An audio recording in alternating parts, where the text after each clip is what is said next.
So I recently read this book by Andrew Warner, which is probably one of my favorite podcaster. You can get it for free. I mean, it's $10 a month, but script.com.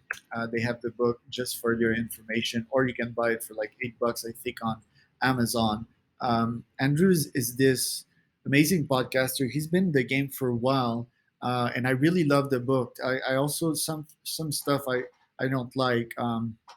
Just like every single human beings or anything, there's always two sides to it. But what I like about the book is the shortness of the chapters. It was 3 minutes and for each chapter, and it actually inspired me in my book to keep it short and not lengthy. I think a lot of authors they get lost in their thoughts, and the chapters they go on forever and they forget about the audience. Whether you're Einstein or a peasant in Mexico, like you want to something that will easily enter your brain. And like sometimes it's cool to read those marathon type of books, books with like 2,000 pages, but yeah, it's not too much of it because it's cool to stretch the brain, but it's also nice to have something simple, something short and sweet that will be easily uh, be assimilating in your brain. Like something, my theory about knowledge is you need to generate serotonin in the brain, motivation, and then you can shoot enter pieces of information once the valves are open. So Andrew did a very good job at that. He had a lot of good tips as well throughout the book. um, what I like a bit less about Andrew is his ego. I think his ego gets in the way sometimes. I mean, not sure about his background, but he certainly has a chip on the shoulder, and sometimes it's for someone that's smart. It's easy to see that he tries too hard at some things. I still love Andrew and love the podcaster. I think he added a whole lot of value, but for example, how Andrew does his ads, I think it's like the Blue Apron that he keeps promoting, and like it's not super clear that he promotes them. Obviously, gets paid for it. Then he says like, "Oh, I promote only the stuff that I do," and yada yada, and he includes them in the book, and it's cool. But when someone that is smart discovers that you try to like hide stuff or try to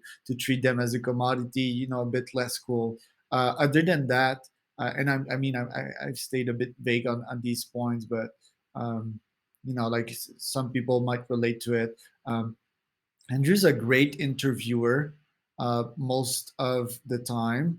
I think he has great questions and he is unbiased in his interview. He asks tough questions, which might make it hard for some guests, but for listeners, it's good. That's a good lesson. Also, the podcast is mostly for guests. Obviously, need to be nice to the founders that you interview, but the audience will appreciate that the conversation is real and it's not all fluffy puffy, like with flowers and everything's beautiful. No, it's the reality.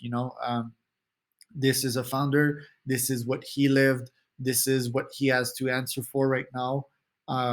This is cool as long as it's not that tense, and I think there's way to disarm situations that podcasters could be better at, because obviously you don't want to make someone feel tense and you don't want to make your audience feel tense, because sometimes you feel kind of tense during these interview, when the podcaster is like, I don't know, he's in a bully mindset or angry mindset, and he keeps on attacking. um, there's limits to that, and that's where the masterful techniques of interviewing someone comes in. Maybe more should have been said in that book. I think it's a beginner's book. It's for people that begin their podcast. Um, who are the greatest interviewers of all time? These were questions that went through my mind while reading this book. Oprah Winfrey certainly has done amazing interviews. But I think there's still a spot for someone that's very good at interviews. I mean, is Tim Ferriss part of that list? Lex Friedman, which is a recent one. They still have work to do. Tim Ferriss, I mean, I don't think he puts people on the spot. He's very gentle, and I mean, the goal is not to make anyone angry, but it's to stay real as well and to add value, I think. And Tim, I don't know, man. Like his latest interview have been a bit boring in my opinion. Lex Friedman, it has been quite interesting on that scene. You know, interviewing Elon. I certainly took notes when he was interviewing him. Smart guy. But this book, highly recommended.